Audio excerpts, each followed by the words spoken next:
आयतनवान् भवति योपामायतनपापान् जन्मान् पदकृतानि च विनश्यन्ति प्रदक्षिणपदे पदे नास्ति तमेव शरणं मम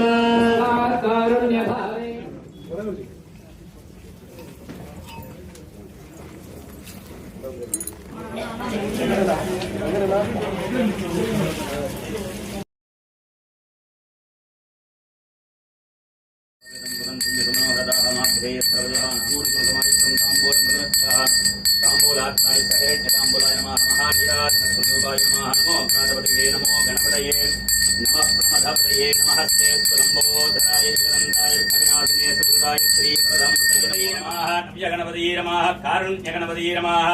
नवशक्ति बिंबे स्थितः गणपतये नमः सुमुखाय नमः एकदन्ताय नमः कपिलाय नमः गजकर्णिगदाय नमः लंबोदराय नमः